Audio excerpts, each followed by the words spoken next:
Welcome, everyone, and thank you for joining us for today's webinar. I'm Celia Bella with the Maharishi Vastu Office for North America.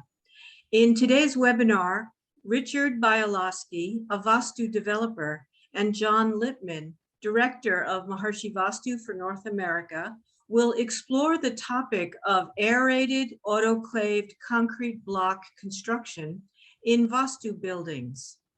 As always, the presentation will be followed by answers to your questions, and you're encouraged to submit questions using the Q&A function displayed at the bottom of your viewing screen. Now, John, we turn it over to you. Thanks, Celia. Welcome, everybody. As you know, there are certain key elements of Maharishi Vastu that contribute to its extraordinary power to create an influence of good health, of happiness, of family harmony, of success, of growth to enlightenment, and of aligning individual intelligence with cosmic intelligence, have been measured and found to be quite real.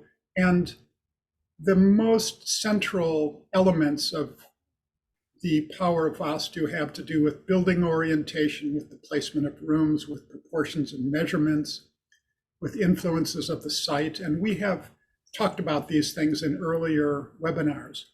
But in the 21st century, in a time of highly industrialized construction,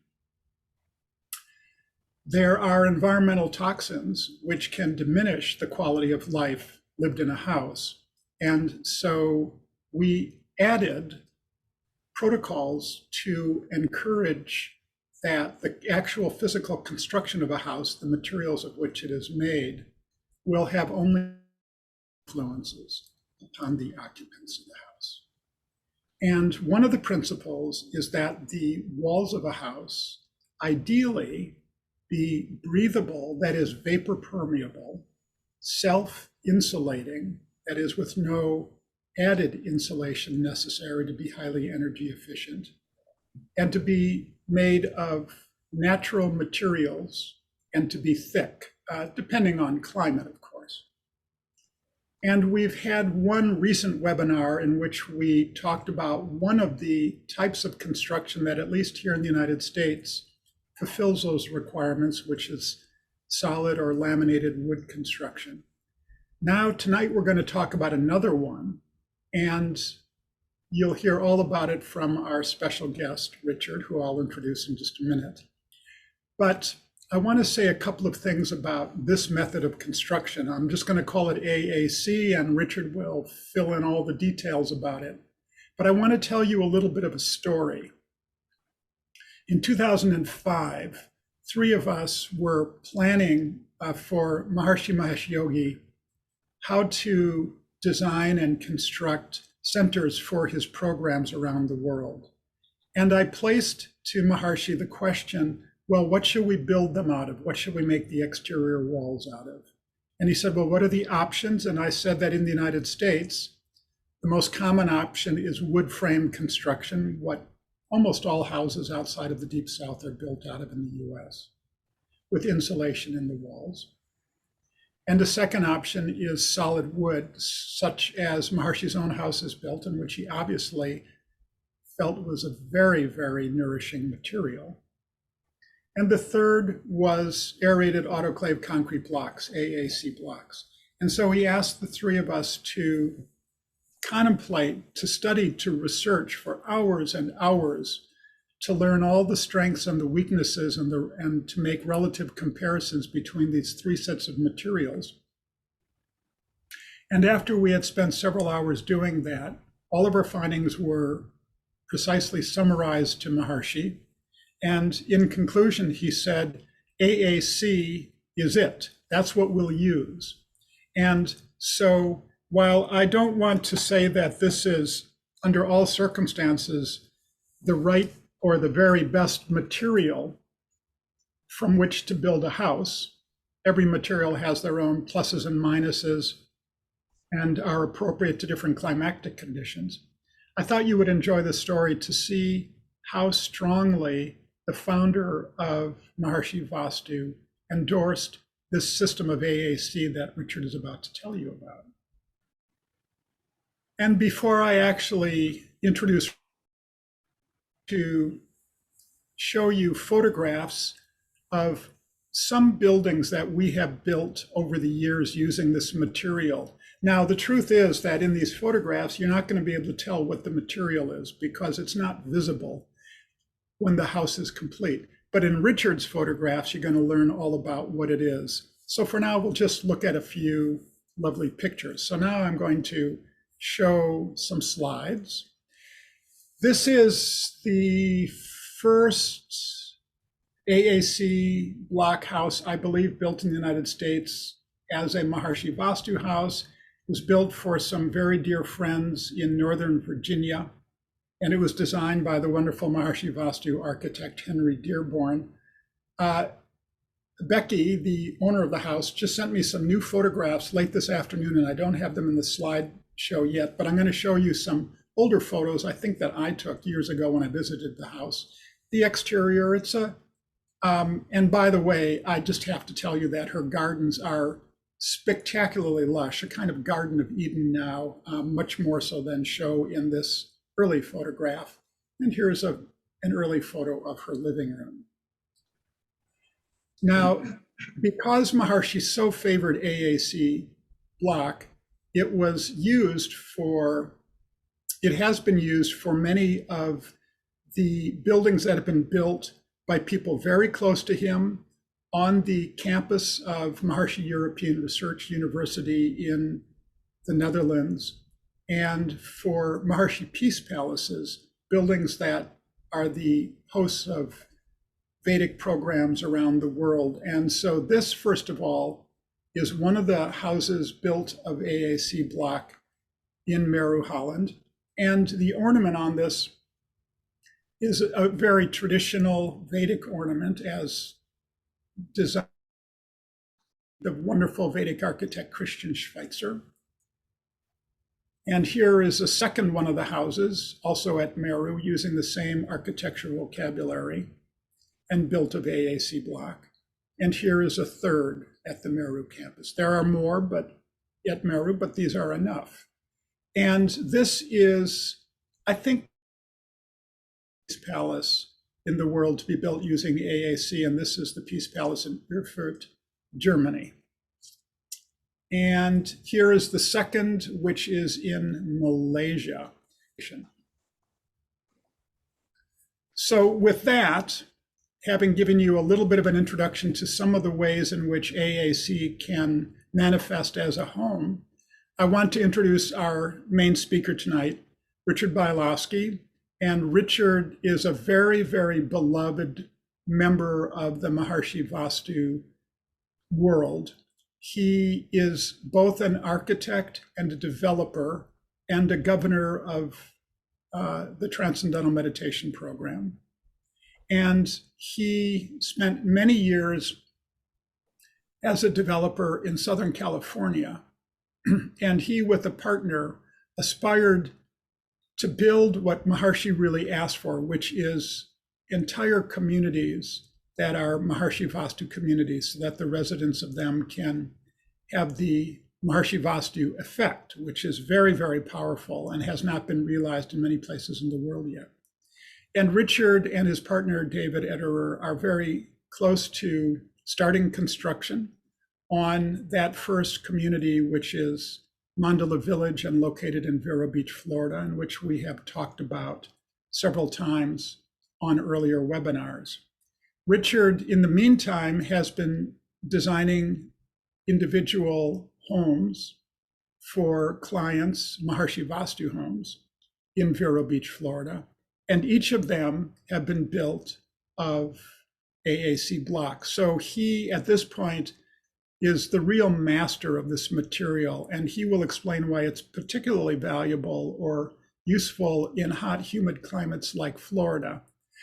But before I say any more of his talking points, I want to say that Richard is brilliant, a lively speaker, extremely accomplished, and we are very, very glad that Richard is joining us today. So Richard, take it away. Thank you, John. I very much appreciate the introduction, but I have to tell you, I had a conversation with a friend of mine the other day who Warren Buffett came to his wedding anniversary and gave a toast to them after many, many years of marriage. And he said what the secret of a happy marriage was: low expectations. So thank you for raising the bar. I have to do a better job. I'm not looking at the list of participants, so I don't know who's on this webinar, but I'm guessing a lot of you know my wife, and my wife, Jane, spends a lot of time on pure knowledge-related movement activities. I'm in the trenches building and designing and drawing all the time. So she reminded me, she said, she knows how nonlinear I can be. She said, make sure you start with the wholeness point. So that left me to think, what is the wholeness point? And it came to me immediately. It's very simple. The wholeness point is Vastu. We used to use the term Stupacha Veda, which we don't use because not everyone can pronounce it or spell it, but it's the knowledge of placement, the knowledge of the built environment, whether it's landscaping, building, clothing, vehicles. It encompasses how we place everything, how we build everything. And in that, Vastu or Stupacha Veda, we have to do it right. We have to make sure it tends to making people healthy, to saving energy, to being resource efficient. And the list goes on and on. So the overarching principle of what we do and what we say and all of these things is Vastu. The other day, someone asked me, he said, are you a positive, optimistic person or a negative, pessimistic person? And I said, I am intensely both, because you have to be very positive and optimistic to direct your energy to making better things happen, and you have to believe they can happen. But you know, if you don't have a certain amount of negativity and pessimism, you won't see how great the need is. I mean, this isn't something, this project we're working on, Mandala Village, which is a small, in a sense, it's a drop in the bucket. It's 200 homes, a large hotel, a shopping center. Still not enough, but it starts to move the game in the right direction. And it is so important we get these things right. I'm not going to spend time telling you what could happen if we don't get things right, but you don't have to use much imagination to know that. So I wanted to start on a bit of an abstract platform before I went to something that was totally concrete, namely concrete. So let me switch to the screen share here. So you've been introduced to me. Let me tell you the story about AAC. We're talking about a material that's almost 100 years old. It's used extensively all over the world, Europe, Asia. It's available in the US, not as abundantly as we'd like. But the architect who invented AAC, Johan Eriksson in Sweden, at the time, Sweden was experiencing a severe shortage of lumber due to deforestation. So he developed AAC as a material that would combine the workability of wood, coupled with the excellent thermal insulation and durability, and the strength and fire resistance of concrete. And you know, just as a performance specification, it's a remarkable sort of goal to set. The really remarkable thing is that they achieved it with this product.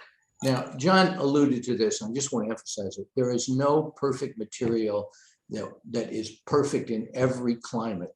You know, we don't build a lot of igloos in Florida anyway. You know, it was in the 60s yesterday, so you know there was the thought that that might be happening. But different materials are appropriate in different parts of the world, and different materials are available in different parts of the world. AAC is one of the materials that comes closest, as John said, to being appropriate in most locations. Now, when we talk about green, sustainable products, there are rating systems for green products like LEED, and you get points for various things. And there are many points that go with AAC.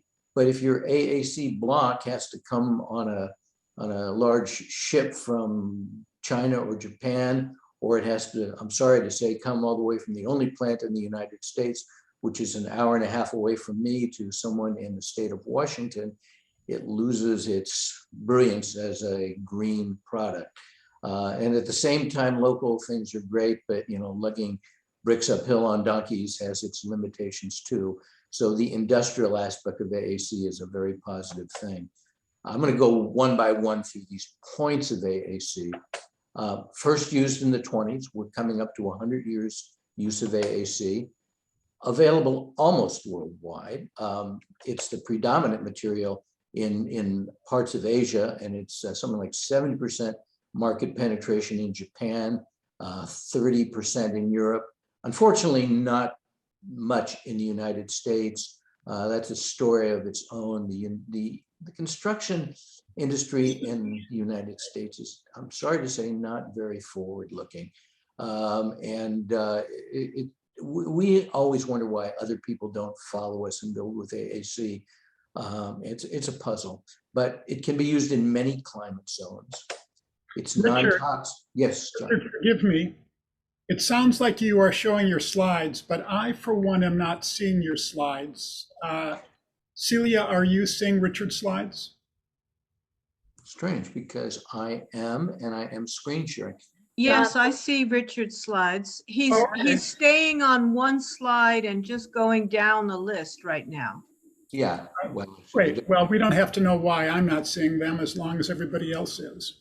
If others are not, please comment in the chat. Yeah.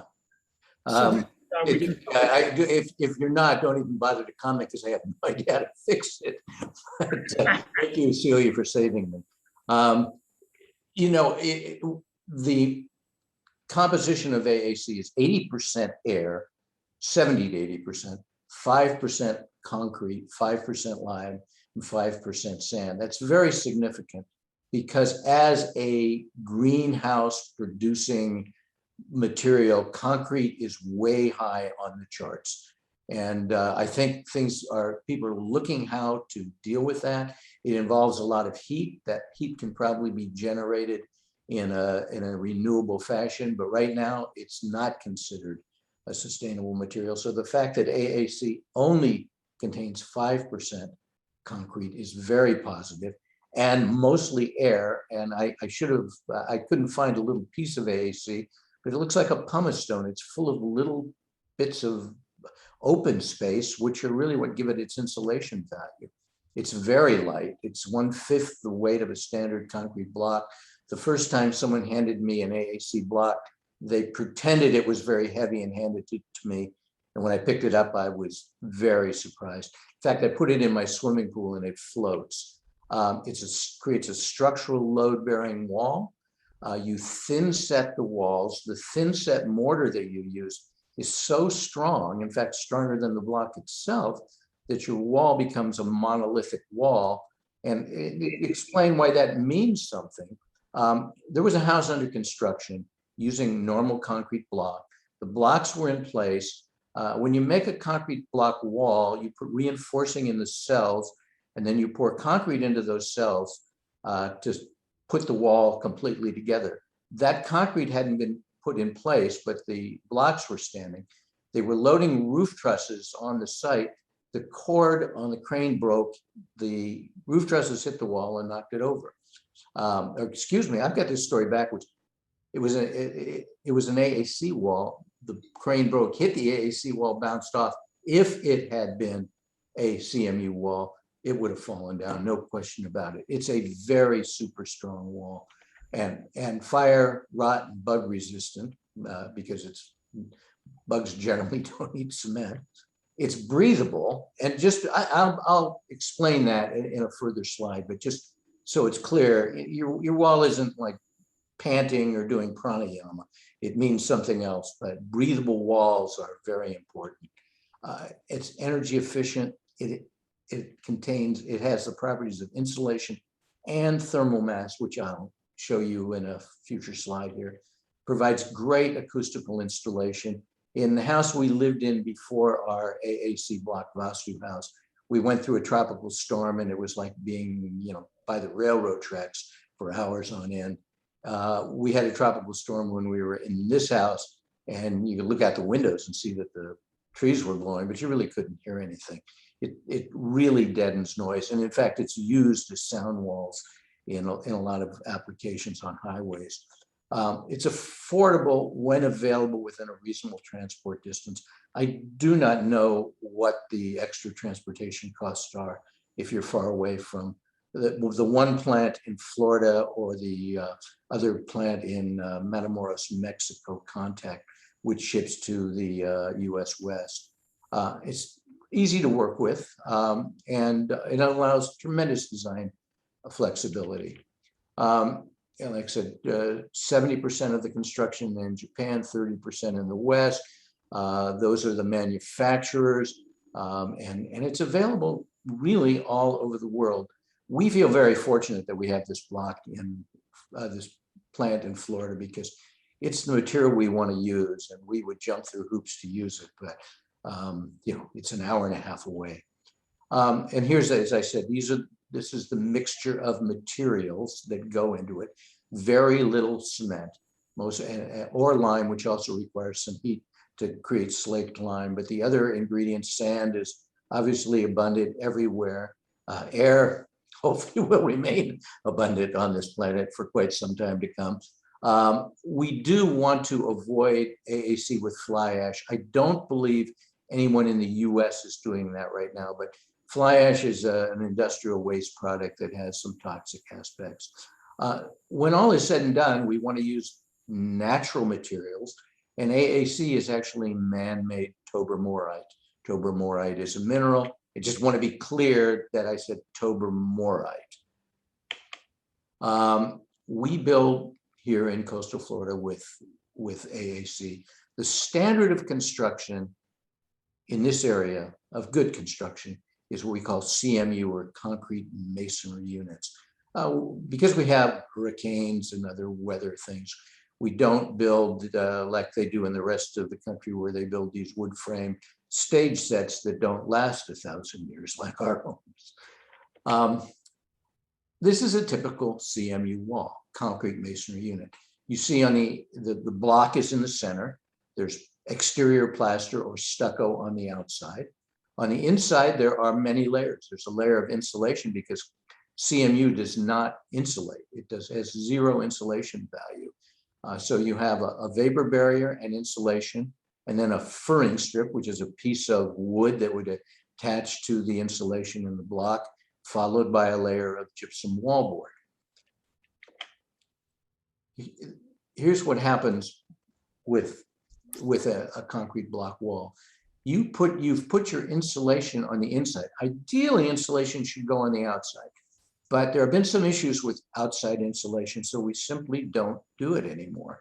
But when the insulation is on the inside and you heat or cool your room, you have all this thermal mass. Thermal mass is something that holds heat or it holds cool. But if your insulation is between your heated or cooled space and your thermal mass, you have no thermal mass. You've just completely disregarded it and taken it out of use. And we're still, and mold is a big issue everywhere, but particularly in Florida, where we have high humidity.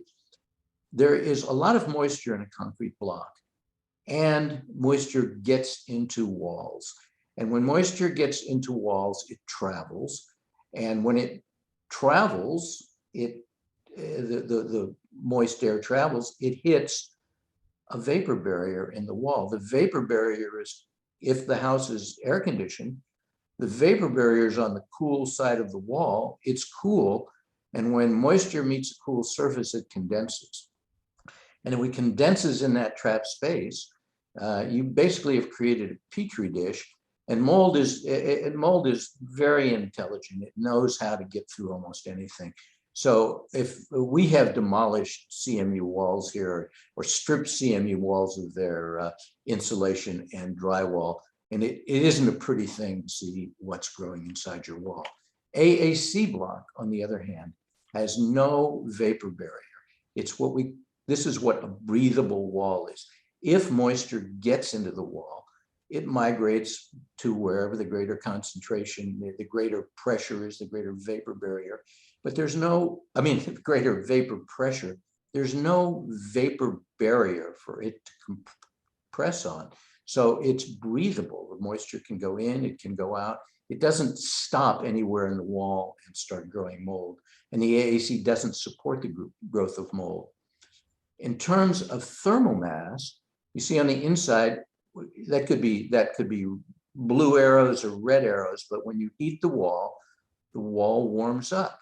And then the wall radiates the heat or the cool back towards you. The healthiest form of heating and cooling is this long wave radiation from thermal mass, because it warms the bone mass or cools the bone mass of the body, and the soft tissue acts as insulation and holds that temperature. When we use air conditioning or forced air heating, an air to heat the body, we're really causing a bit of a fight or flight response, because we're just cooling in the skin, and then it warms and then it cools. We have to have air conditioning here in Florida for a lot of reasons, but this really does work. It was freezing cold here in Florida today. It was in the low 60s this morning. I'm sure you can all appreciate how horrible that is. But our house was still warm from yesterday afternoon, when it was open still, but warm. So we were cold, we had jackets on, we came back in the house, and the house was just perfect and warm. We had never turned the heat on because the warmth was radiating back out to us. So it's a wonderful material in that aspect of taking advantage of the thermal mass, and because of all these air holes, it provides insulation. And as I told the story, there's no dew point inside the wall for moisture to condense and create mold. Let me walk you quickly through some slides of the plant and show you how this is made. This is the plant in Haines City, just south of Orlando. Those long horizontal tanks are autoclaves or kilns. When we say aerated autoclaved concrete, this is where the autoclaved part comes in. You'll see how the process works in a moment. Slurry of materials is poured into a mold. Sometimes they add reinforcing. We're very leery of AAC products with reinforcing because they use steel cages. We have not been able to convince them to do otherwise with basalt, which would hold up to the temperatures. When I say cake, you'll see in the next slide what I mean. The slurry is poured into the mold. There's some agents in the mixture that cause it to rise. It's like a loaf of bread. As it sits in that little pond, it rises, and when it rises through the reaction, the little bubbles in the reaction are entrained in the material, and those create the insulation. When it's then formed and settled, it's taken out of the mold. You may be able to see the little wires that are stretched across that space. Those wires are used to cut the block into pieces. Then those pieces are put in these huge autoclaves. I have been trying to convince this factory to use evacuated tube solar collectors to boost the heating in those.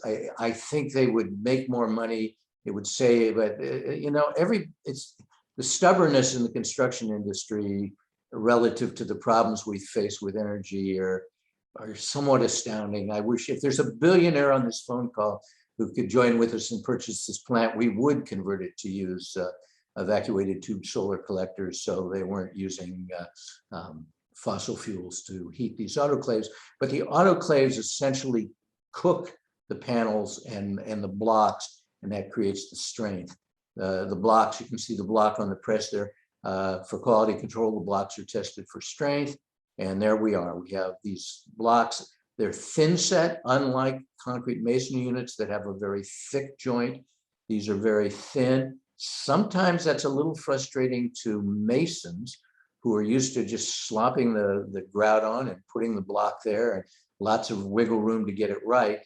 We found on one of the homes we built, we didn't use masons. We used carpenters and tile setters. They knew how to precisely cut things and how to set a tile with thin set, and it worked beautifully. And AAC, it's like wood in a way. I mean, you can see it's on a bandsaw. We're just sawing on a bandsaw. We could use a small hand handheld sawzall. We can drill it with a drill press or even a hand drill. We can hammer a nail into it. It has a lot of wood-like properties that make it very workable. This is my own house going back some years, built out of AAC. You can see on the lower left slide, the U-blocks at the top. We poke some holes in there. We have two, sometimes 3 layers of U-blocks that creates the bond beam. The other blocks are solid.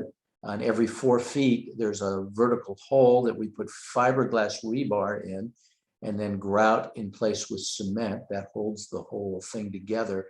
We use fiberglass rebar. We avoid steel because closed steel loops create electromagnetic field pollution issues that we want to avoid. When you go around a corner with rebar, you have to bend the bar around the corner. It's very expensive to do with fiberglass. So we use steel L's and properly bind them to the fiberglass, but we haven't created any closed steel loops. So we haven't created that problem. That's my house as it progresses forward. There it is, fully framed in, dried in, roof tiles sitting on the roof, ready to go. That was more years ago than I like to think. I think it's 13 years ago. And this was the house after completion. But this is Florida, so that was the landscaping then. And I think maybe 2 months later, it looked like this. And literally, when our house was finished, someone delivered it, and they said, but we were supposed to be bringing this to a new house, and this house has been here a long time. And that's how fast landscaping grows. But this is actually a pretty close to today photo. We have only built, this is again my house, we have only built with AAC. We aren't going there. We aren't going to CMU or wood framing. Sometimes on a second story, we will wood frame something for various reasons, but generally speaking, we don't deviate from the AAC path. This is another AAC block home. This is my business partner, David Ederer's home. Another AAC block home next to David Ederer's home. This is another one that we completed, beautiful house with nice ocean views. And this was the house. The lower left is the rendering. The lower right is the rendering. The upper left is the photo. And someday I'm going to go back and take that rendering and put the right landscaping in, because we were quite happy to see that it came out just like it was supposed to come out. This is the last house we completed. We're getting ready to start another one, but this really turned out to be a beautiful house. And when you look at the finished picture, you're just looking at a house. There's no clue that it's AAC. The clue comes when you're inside the house and you tap on the exterior wall and you realize how solid it is. And my own sense, coming from California, where I spent 30 years of my career building wood frame homes, there's this incredible feeling of solidity when you live in this essentially man-made stone house that's sitting on the planet, not going anywhere or moving. It's just that there is a feeling of security, and I'm sure Vastu has a lot to do with that. But it feels very right to use that material. So just some things to think about. We only use AAC compatible plasters inside and out. There are a number of companies that provide that. We avoid steel reinforcing, as I said. We avoid their panels because the panels have steel reinforcing. We sometimes use tile setters and carpenters. And I won't go into special consideration for plumbing and electrical, but there are some things we have to do that aren't a big deal, but they're a little different. Those were the same main points that I went through before. I won't belabor them. And that is the story. I'm happy to answer any questions anyone might have. But, I wish there were more AAC block factories distributed through this country. So again, my call to all the billionaires on this call, let's talk, let's build some AAC plants, and let's build a whole lot of Vastu communities. Thank you very much. It's been fun. Celia, do you want to give Richard? Yes, we have lots of questions for you, Richard. Okay. let's do the ones that came in. People are very interested. Yes. So, is the functional R value of this material higher than the assessed value? Oh boy, I should have figured there were going to be experts on this call. I can't answer that. But if you go to airconaac.com, they have more information than you'd ever know what to do with. I know that our energy, that we pass all the Florida Energy Code requirements with AAC blocks. I will tell you one thing in that context, because it works so well and because of the thermal mass aspect, you have to downsize your air conditioning, and you have to make sure your MEP, your mechanical, electrical, plumbing engineer understands this, because if you don't downsize your air conditioning, the air conditioning comes on, the house gets cool, the house stays cool because the walls hold the cool, moisture builds up because you're not cycling the air conditioning. And so you have to downsize your air conditioning so it's short cycles, that it comes on for shorter periods of time. It's working a little harder, but it's still doing less because you have the magic of cool walls radiating cool. Well, Richard, that's I would like- fantastic for utility John, bills. can you answer that technical question? Add some information to this, Richard, if you don't mind. Please. I have built one AAC house for some wonderful clients in Austin, Texas, about 8 or 10 years ago. They're very private, so I did not show any photographs of their house. And I have just completed construction drawings for a large AAC house in Reno, Nevada, which is about to start construction. And I am deep in the design of another AAC house for some clients in Cedar Rapids, Iowa. And this question of insulation value and how it ranks in comparison to its R value is something I feel I've wrestled to the ground. So first of all, and I prepared for this question, which I assume would come up by creating this slide that you see on the screen. There is something in the United States now called the International Energy Conservation Code, which in most jurisdictions you're required to observe when you decide how much insulation to put in your buildings. And it all comes down to a chart. I won't go into everything on the chart, but Iowa and quite a bit of the United States is in zone 5, which is in yellow. And notice on it that for walls, there's one column for wood frame walls, another one for mass walls. And the R value for a wood frame wall that is required in I-20. The R value required for a mass wall is R13. Now, R is a very problematic value that I could give you a 20-minute talk on how R is calculated, and it really has problems, and it's not completely accurate.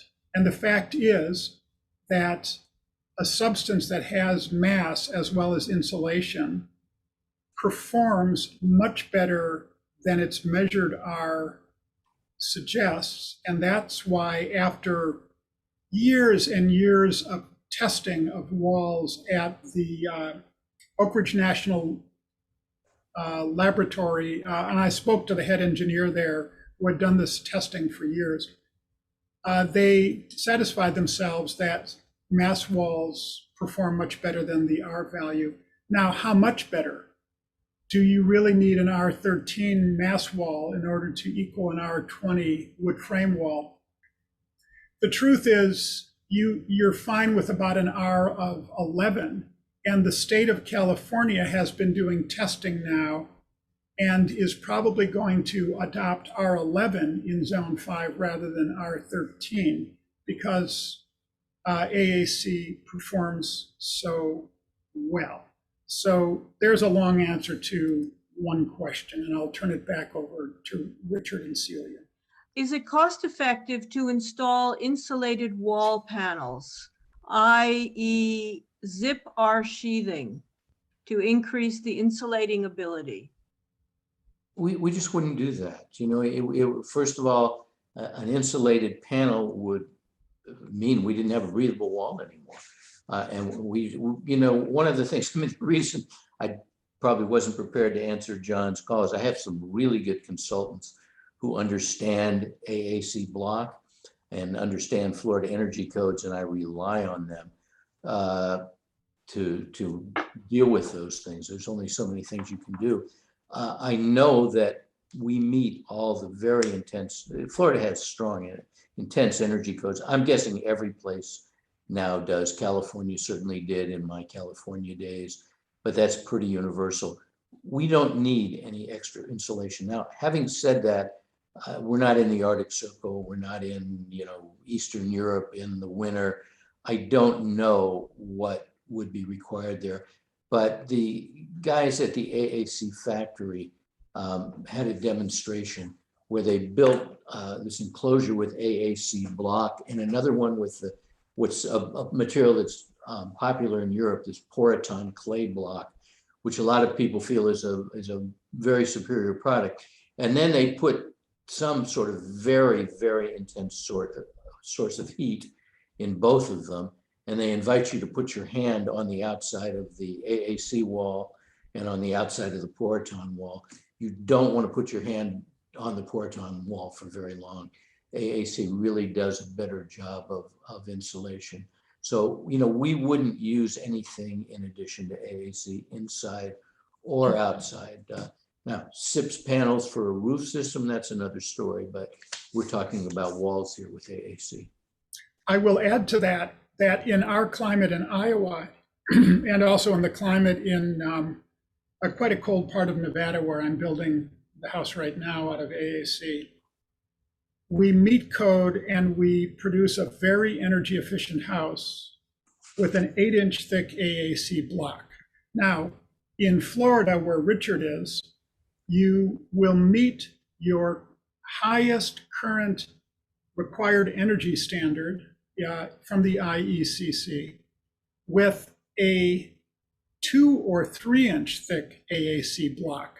And Richard is looking up with maybe some surprise. He would never build that thin because it's not sufficient structural capacity, and you can't put reinforcing bond beams in something as narrow as that. But in the climate of Florida, that's all you need to completely satisfy a very aggressive energy code is a 2 or 3-inch thick AAC block.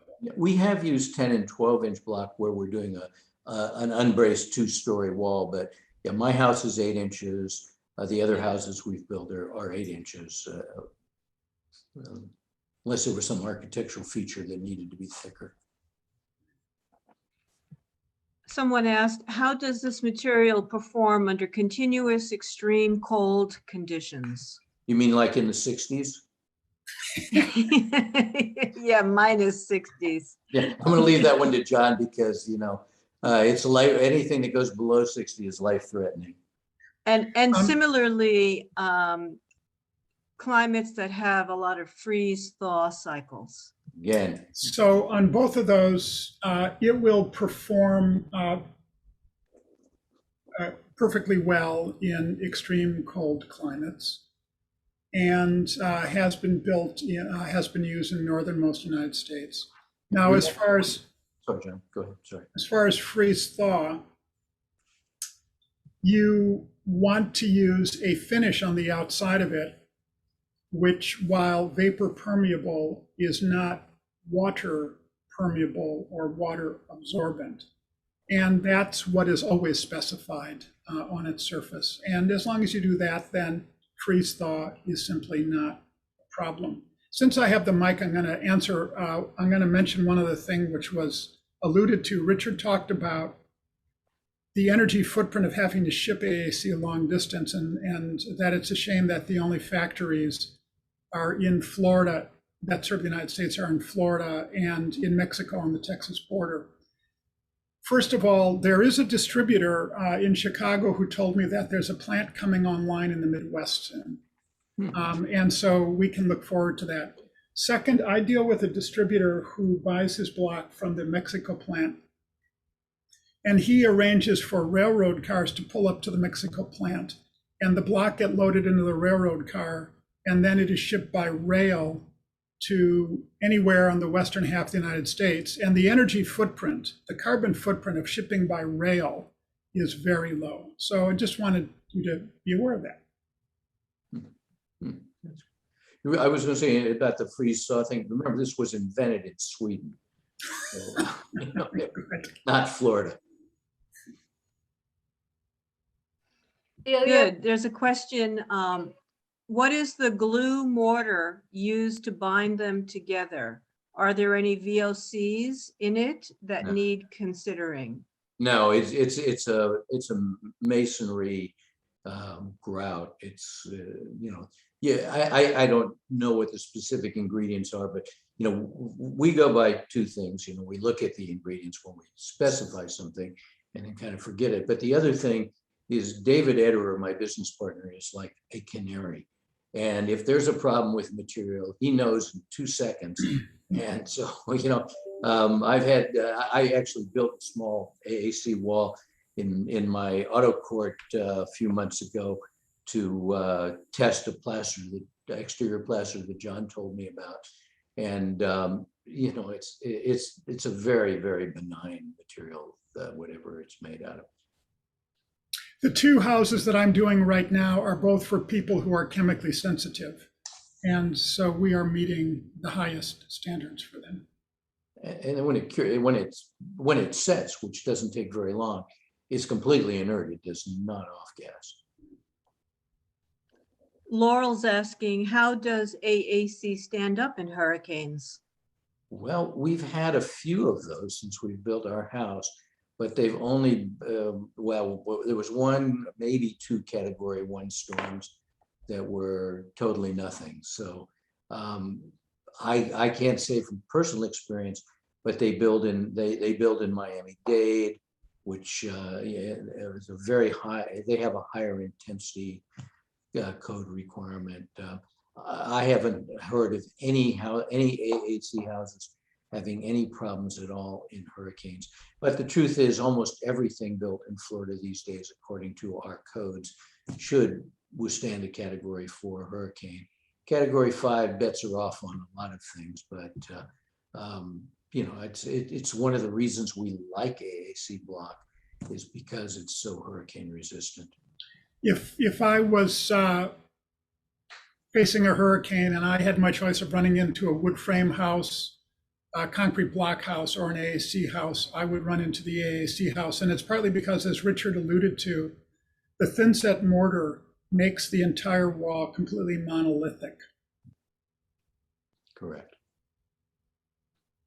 Dean says, hey, Richard, 2 questions. What can we do with a concrete slab, maybe AAC blocks, and dealing with trusses?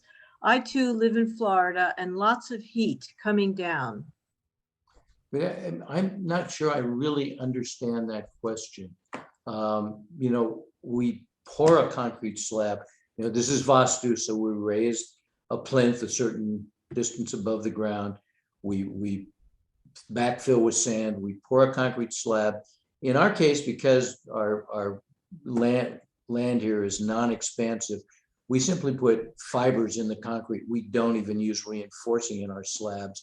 We saw cut the slabs to prevent any cracking.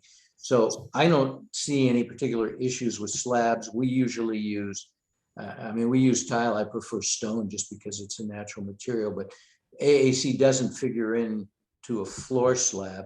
You could use an AAC panel on the ground or on a gray beam or as a part of your roof assembly. But it's that problem I mentioned before. They build those with steel cages, and I personally think that's a problem. Where we've used concrete floors, we've used these hollow core slabs. Excuse me, hollow core slabs that have just linear pre-tension concrete steel rods. There are no loops in those. So AAC is not an appropriate slab material. And I say I didn't exactly understand the question. If they want to elaborate, that might help. Thank you. Fred is saying, can it block EMFs from the outside environment?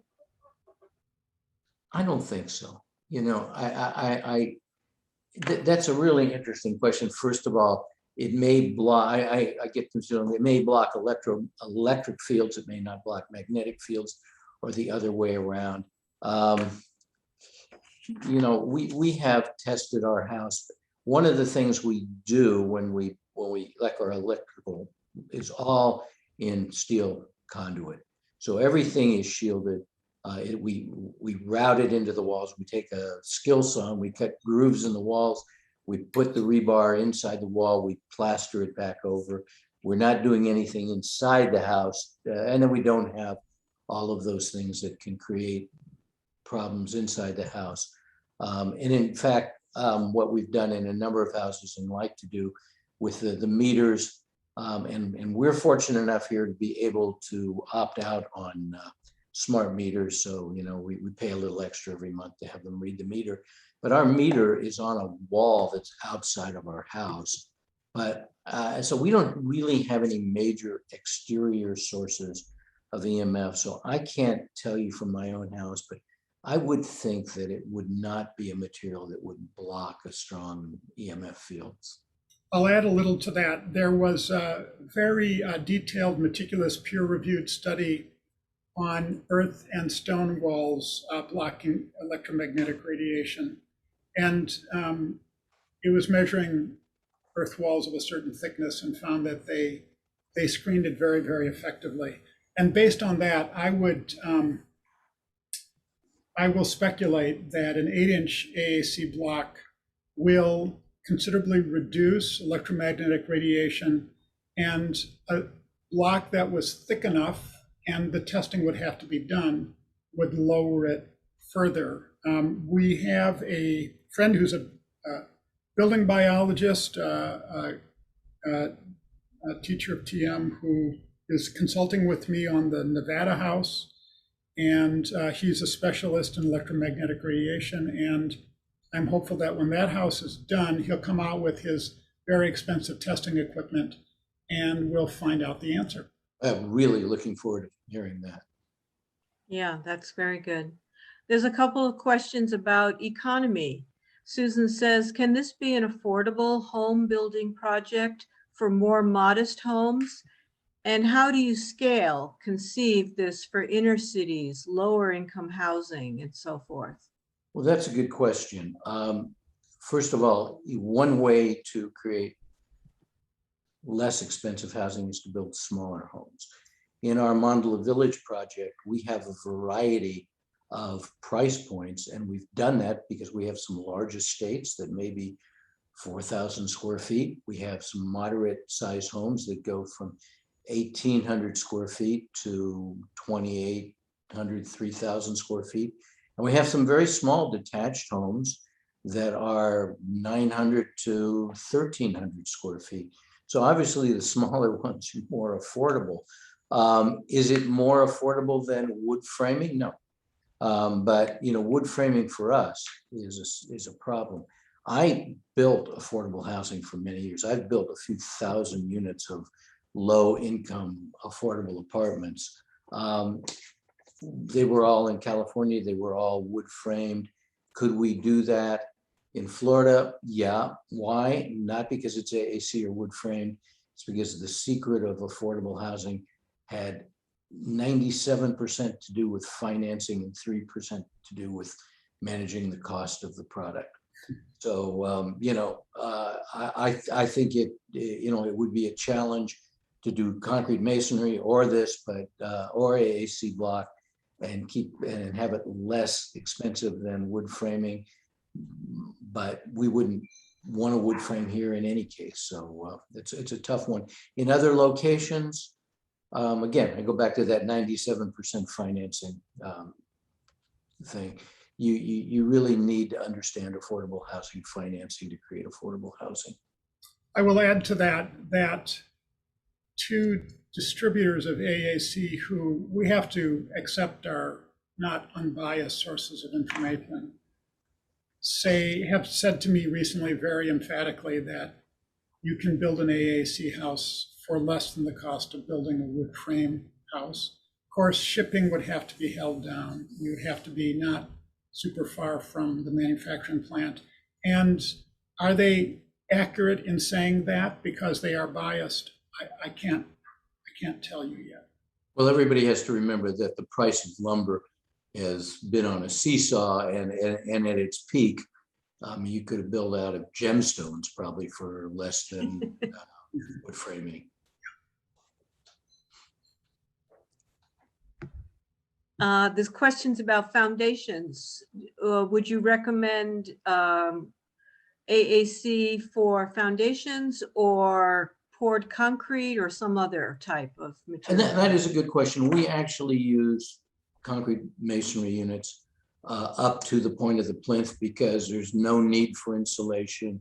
And in the context, the reason AAC is compatible with the cost of concrete block is that when you build a concrete block wall, you have your plaster on the outside, but then on the inside, you have the insulation, you have the strip furring, and you have the drywall.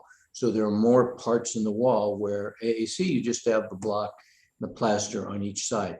The truth is, the AAC block, if you were just building a wall and you weren't finishing it, the AAC block would be more than the concrete masonry unit.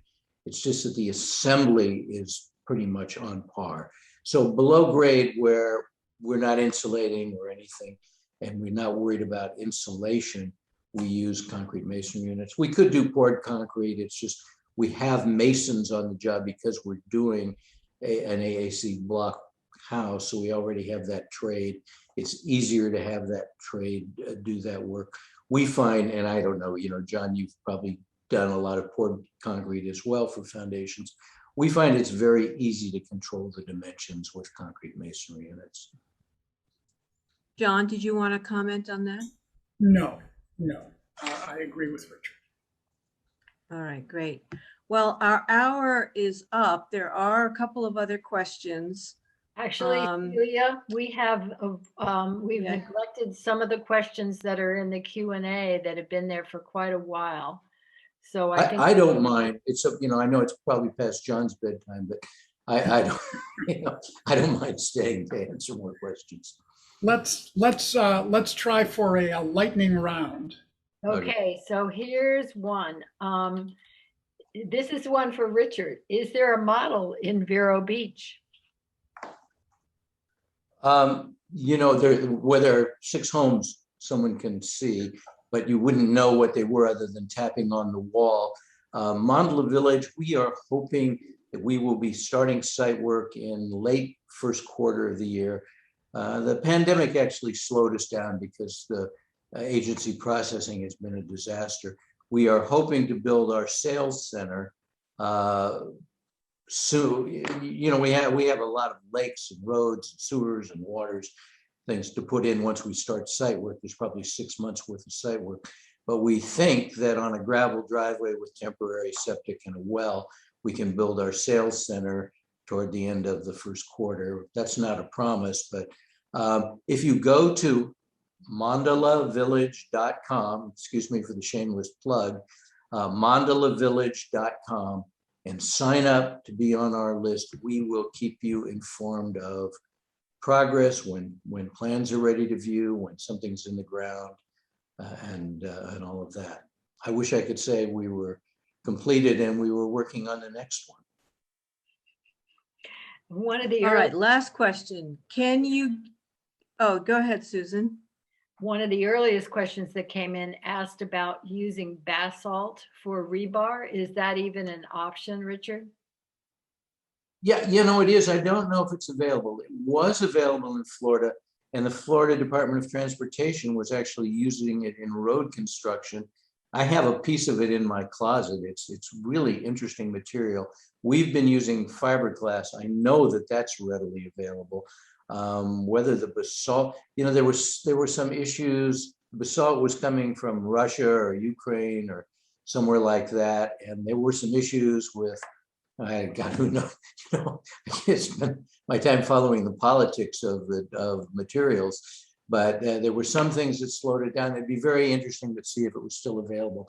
It's a neat material for reinforcing. We are using it on our AAC house in Nevada, and we have already purchased the basalt, and it has arrived on the site. Fantastic. And Richard, do you have any kind of an idea of the cost of AAC block construction versus stick frame versus standard block, which I'm assuming they mean the CMUs that you were talking about before? I think when you look at AAC versus CMU, it's pretty much a wash, even though the AAC itself is more expensive, and even the assembly of the AAC is more expensive. By the time you do all the things you have to do to complete the concrete block wall, it's pretty much the same. I can't speak to wood framing because we just don't do wood framing here. But John, you probably have a good handle on that. Yeah, one thing that I'll say is that any material is only competitive if you have contractors who are experienced building with it. And in this part of the Midwest, there's very little masonry done outside of the city of Chicago. And builders are often scared of building with AAC, and so you have to find the right builder. Mm-hmm.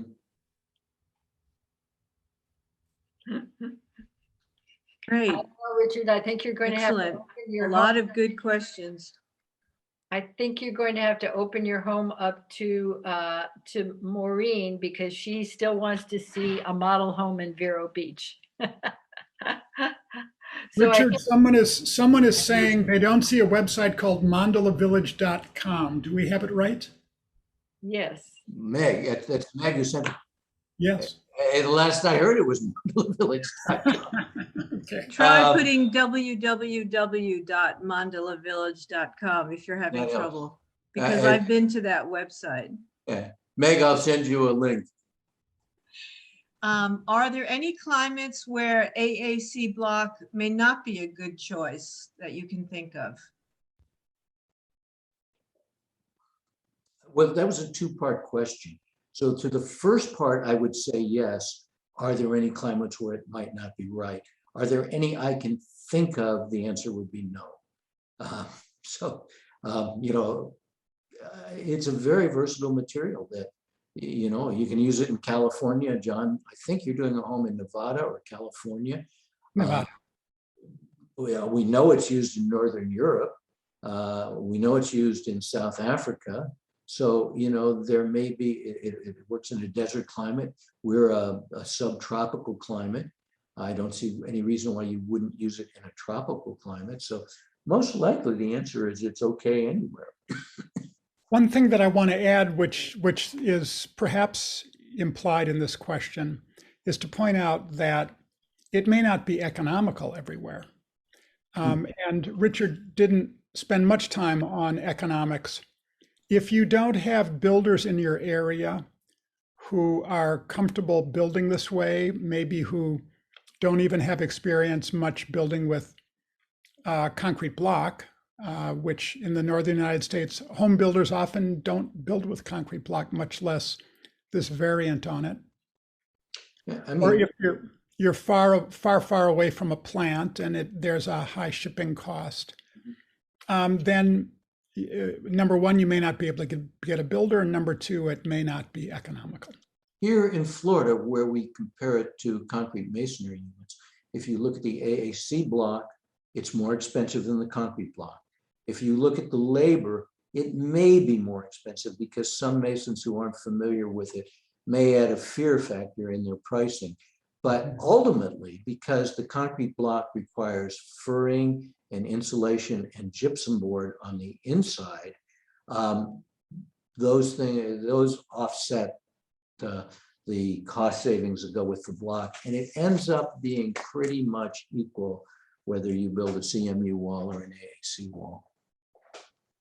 We have a question from David in New Zealand saying, what about earthquake rating and resilience? Yeah, hi David, it's nice to see that you're on the call. I know in earthquake areas, people, I come from California where we built with wood, and we used wood diaphragms and bracing for hurricane resistance. Here with AAC, it's like any kind of concrete or concrete masonry structure. You have to take care of your vertical and tying your vertical and your horizontal reinforcing together. But AAC is used in earthquake areas. I know Turkey is one where AAC is used extensively, and Turkey has had some very serious earthquakes. So it's outside my personal experience, but again, from the example of Turkey and Italy, I know that it's a very durable material. And related to that is, since fiberglass can't be bent, how do you hold roofs to the frame of the house? Aren't Florida houses required to use rebar to hold the roof down? Yeah, well, it's actually not the rebar that holds the roof down, but we do use rebar. We use fiberglass rebar. John has used basalt rebar, which is equally strong and a great non-ferrous, non-conducting material. Fiberglass rebar in tension, and you use rebar in concrete because concrete is very strong in compression, but it's very weak in tension. So when you bind the two together, you have a wall that's strong in both, with both forms of stress. So, you know, we have rebar in the walls. We have very strong rebar in the walls. Tying the roof system down to the walls has to do with strapping. The straps actually go around the rebar in the bond beam. They come out, they wrap around the roof trusses. You know, Florida codes are very, very intense. So if we build something in Florida, it's going to be hurricane resistant. Here in Vero Beach, we had a conversation with somebody who builds in Iowa about the number of inspections we had, and they were sort of in shock. I mean, you know, the inspector comes out in the morning to make sure you brushed your teeth. You know, it's very intense. And so we follow all those codes, and all those codes address wind uplift. Thank you, Richard. Since there's no vapor barrier, won't Florida homes built with AAC block have excessive moisture inside? Well, first of all, AAC block doesn't transmit moisture through the block. And that's your first battle. Second of all, we still don't know the technology of building in Florida without air conditioning and screens on the window. I mean, you know, maybe getting used to intense heat and slathering yourself with bear fat may keep the mosquitoes away and keep you cool. But air conditioning is a fact of life here. So for us, it's very important that we bring in fresh air, that we dehumidify the fresh air, that we have a good exchange of air, that we have non-toxic materials inside, so we haven't sealed toxic materials inside. And there's no other way to keep the humidity down in a good portion of the year here. Do these blocks protect against EMF radiation? John, that's your call, because you had a good answer for that. There was a very, very good peer-reviewed published study published in a German periodical that I had translated, which assessed the degree to which 10 or 12 inch thick earth block walls reduce EMF, and the reduction is almost total. And from that, we could hypothesize that the amount of dense mineral material in an AAC wall will provide some reduction. But we don't have any data that suggests that it will be by any means a complete EMF barrier. And related to that is how thick is a typical AAC exterior wall? Well, there's absolutely not a typical, well, I guess we use a block that's about 7.5 inches or 200 millimeters to be more precise. But we have also used the 10 and the 12. There are thinner walls, thinner sections of AAC that can be used as sheathing. I'm seriously considering, when we build our next house, to use AAC interior walls. And maybe just because I like the idea, I'm not sure how practical that is, where we could use a 4 to 6 inch wall because it's not subject to wind loading. So here, typically in the homes we're doing in Mont Bleu Village, there'll be 8-inch, 200 millimeter thick AAC. For the 3-story buildings, our ground floors and maybe the first floors, depending on what our structural engineer says, will either be 10 or 12 inches of AAC. I will add just a little bit to that, which is that they make 6-inch and 4-inch. They don't make anything thinner than 4-inch. However, 6-inch is the narrowest block that is available with a special unit that has a channel in it into which a U-shaped block, in other words, which you can use to pour a bond beam at the top of the wall. So if you were to make a 4-inch wall, you cannot make it structural. It could be used as an interior wall where there's no load bearing on it, and it certainly would not have the wind or earthquake resistance necessary for an exterior wall. But there are climates where 4 inches of AAC would give you sufficient insulation if you're in a very, very, very temperate climate. Mm-hmm. Someone is asking John Hockman is asking, what's the problem with fly ash? I'm going to let John answer that from the toxic, non-toxic side. But another answer, there was an architect, I assume he's still practicing in Austin, Texas, who was a real leader in green building, Pliny Fisk. And in his early days in the 80s, he was a great advocate of using fly ash because it was an abundant waste product that could be used in concrete, gave it certain properties of workability. He turned against fly ash, and I had the opportunity to ask him why. And he said, fly ash is a waste product of the production of coal. So he said, why should we do something that facilitates the production of coal by making it easier for them to get rid of their waste product, when what we really want to do is not have any coal production? And that's the answer that I have lived with for many years. John, you probably have a toxic, non-toxic answer. Well, I do, but Pliny Fisk is brilliant and always a hoot, and that's the best answer. But I will also say that fly ash contains heavy metals, toxic metals, such as, well, I'm gonna read some here. So I have my glasses on: mercury, arsenic, copper, and chromium. Now, the truth is that those toxic metals will be encased within the block, which will be encased within some exterior finish.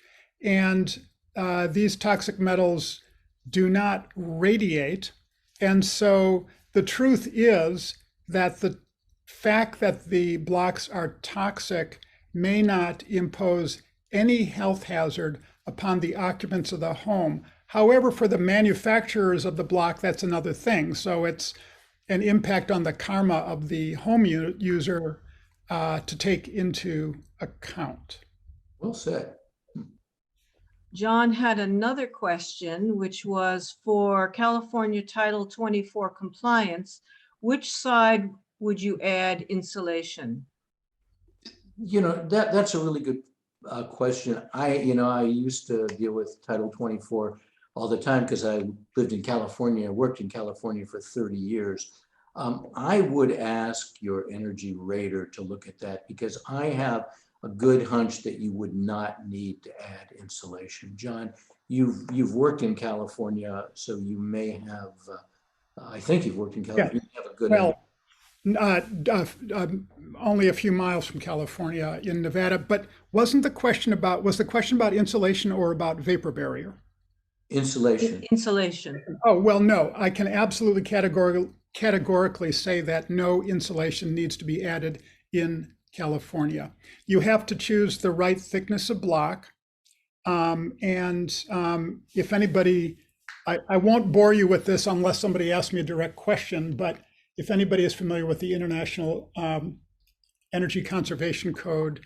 It provides 3 different kinds of standards for walls for insulation, and one of those standards is what's called a thermal mass wall, and AAC complies with that, which dovetails with the California code regulations. So as long as you use an AAC block which is thick enough to comply with the zone that you're building in, and within California, climate zones vary from, I think, zone 3 to maybe zone 2 to zone 5, which indicate how severe the cold weather is.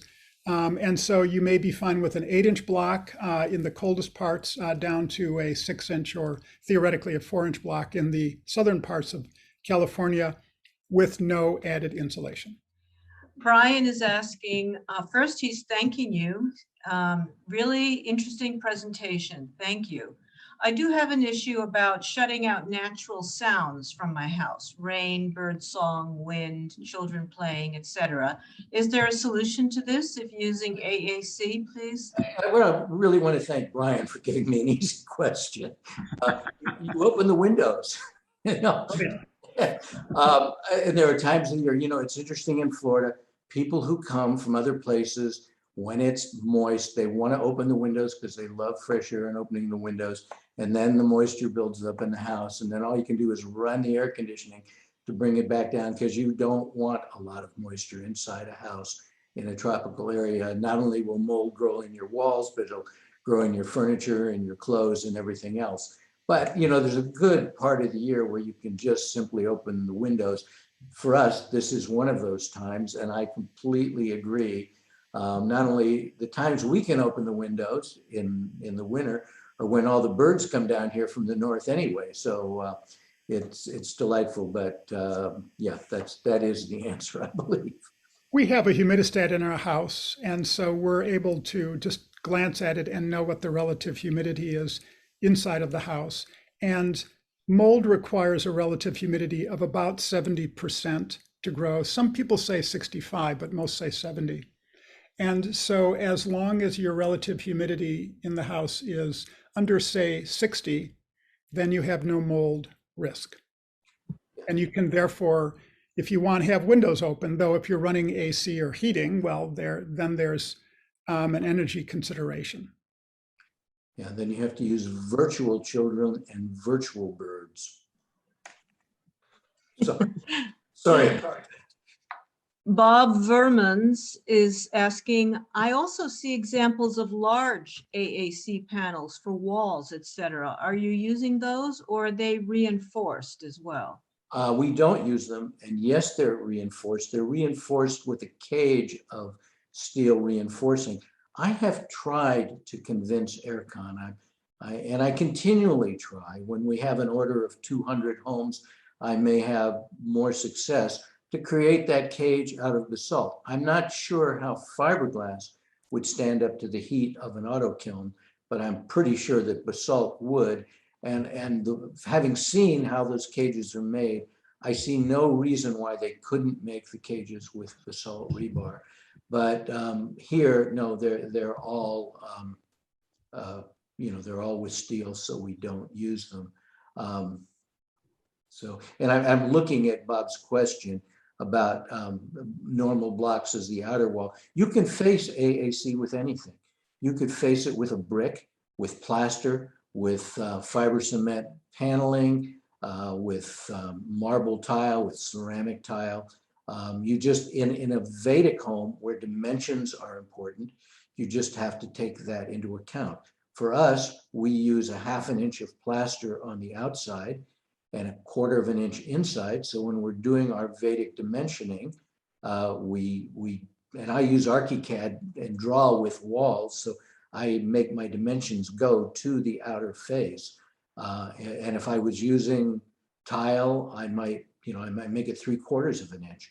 But you can face it with anything. That brick skin is not structural, it's merely decorative. That exactly leads into Bob Verman's second question.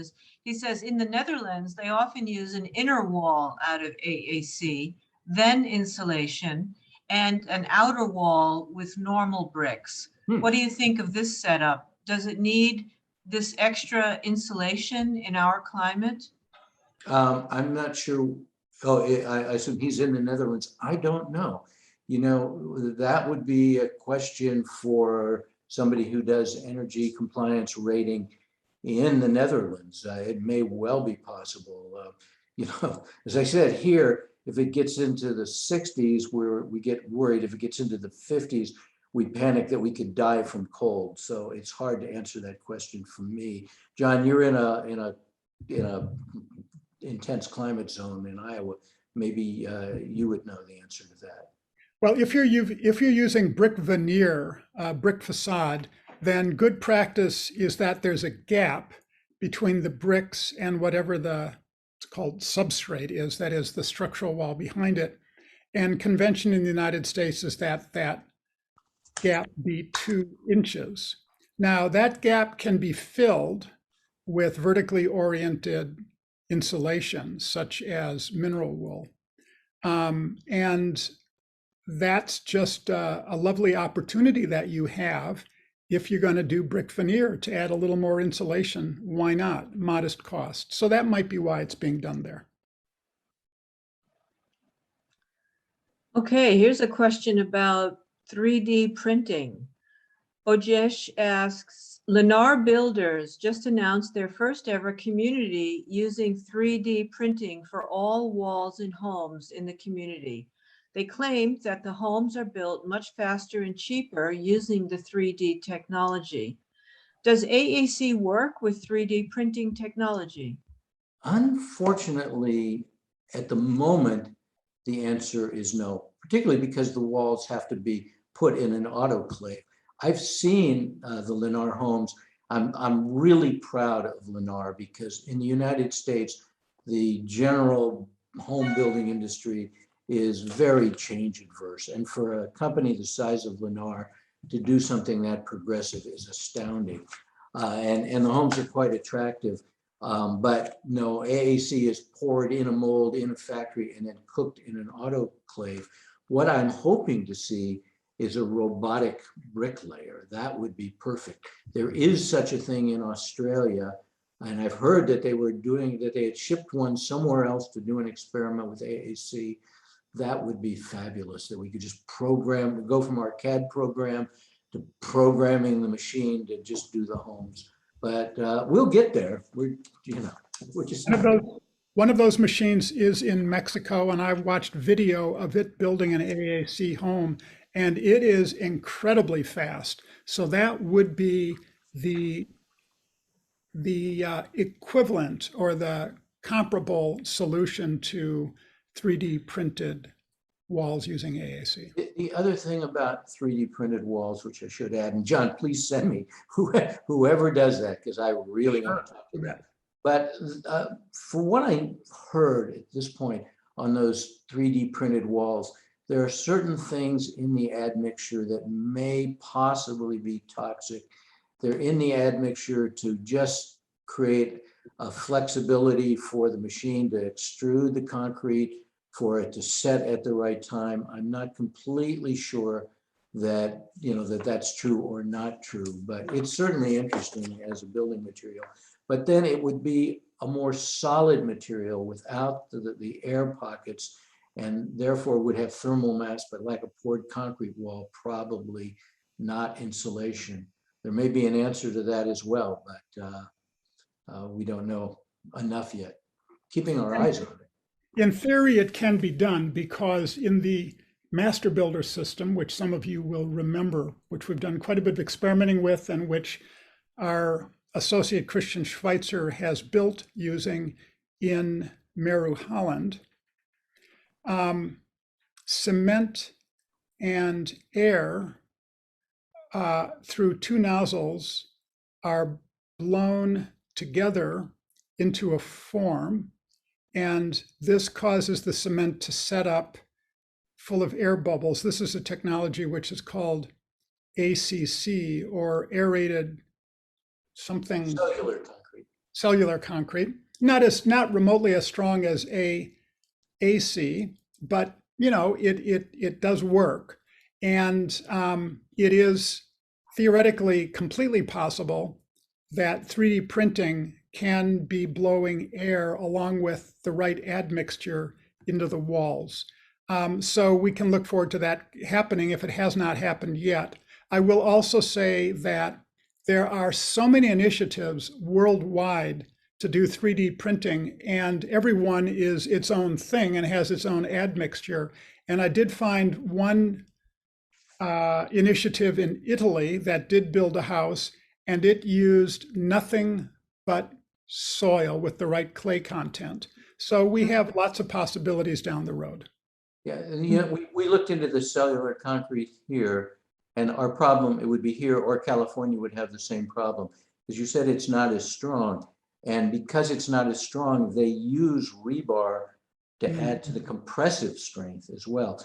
If you want to use fiberglass rebar to get compressive strength, its spacing is so close that the cost is prohibitive. Good.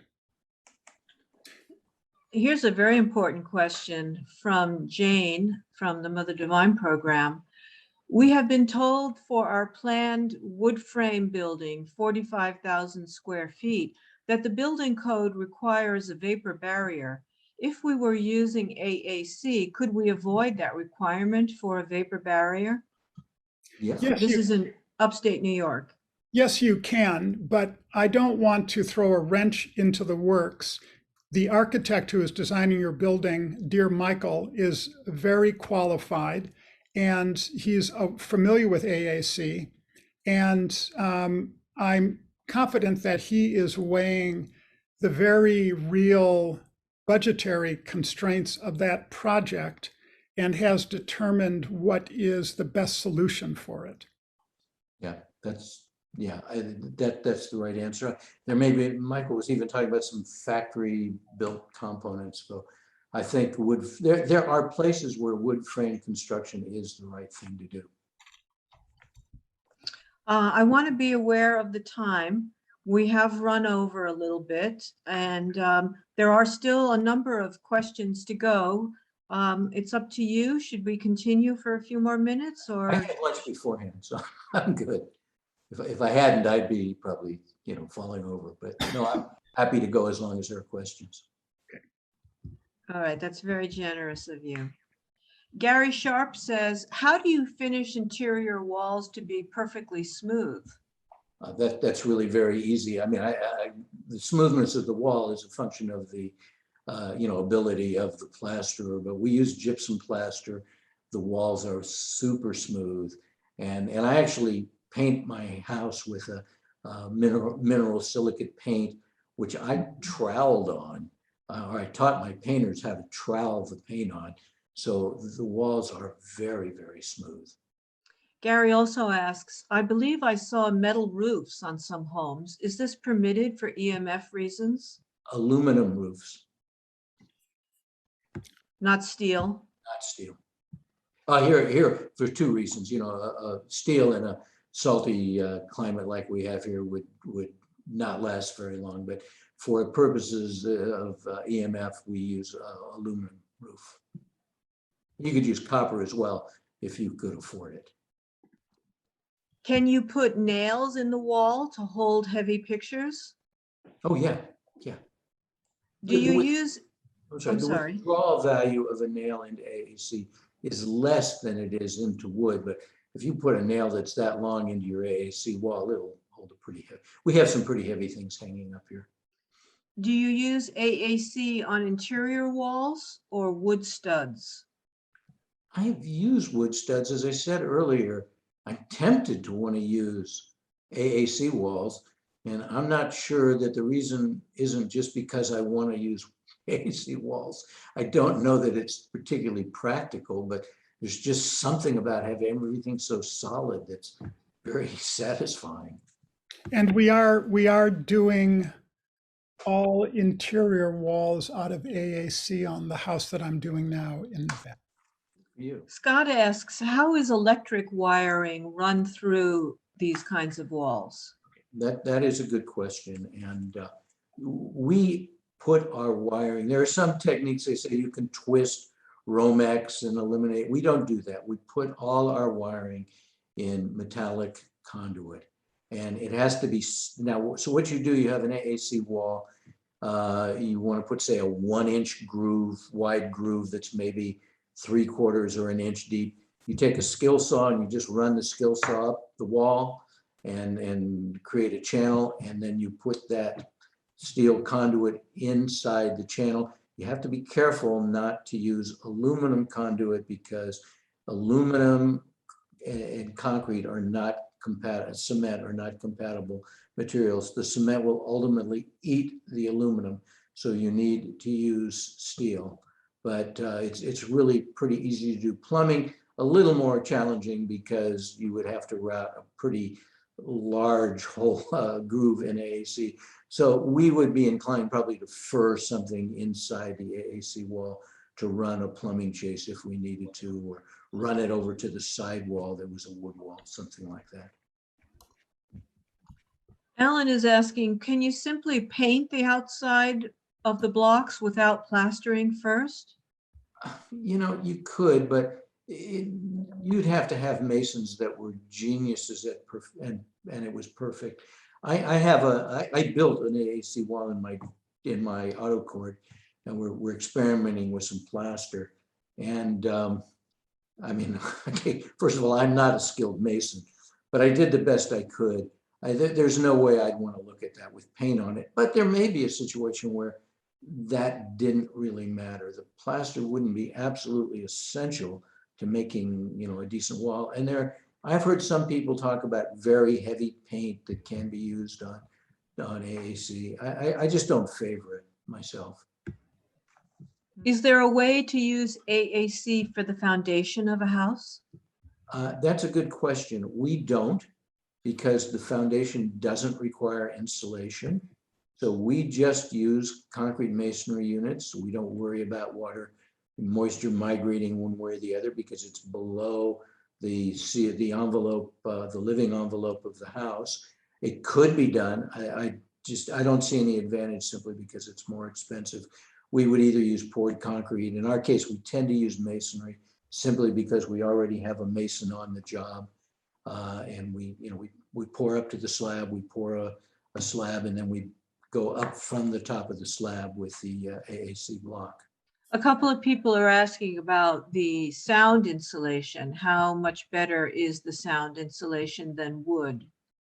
Tremendously. They use AAC block for sound walls next to highways. They use it in cores of high-rise buildings, around electrical, mechanical, and elevators and the like. It has I couldn't quote you in terms of decibel reduction, but you have to work really hard with wood framing to get sound reduction, layers of soundboard, air gaps, double walls.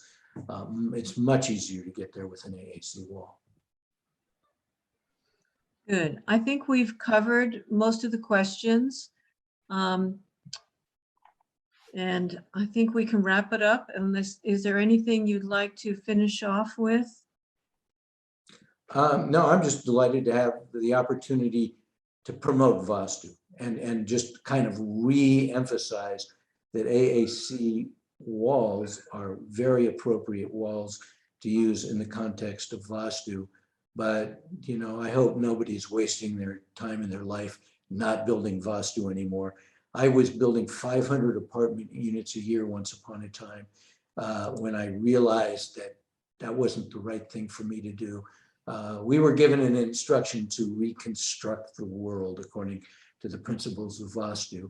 And, you know, you just have to turn on the news or read a magazine for about 10 minutes to realize there's some reasons to want to make the world a better place. And to me, this is one way to do it. So, you know, again, I wouldn't want anybody to get lost in the point value of AAC being the ascendant consideration. It's a good material to use in the context of Vastu, and Vastu is the thing we should be building. Beautiful. Thank you, Richard and John. That was a fascinating look at AAC block construction and its many benefits in building Vastu buildings. Thank you, everyone, for spending this time with us. Today's webinar is being recorded and will be posted on our website in about a week. You're invited to check out our informational posts on our Facebook page.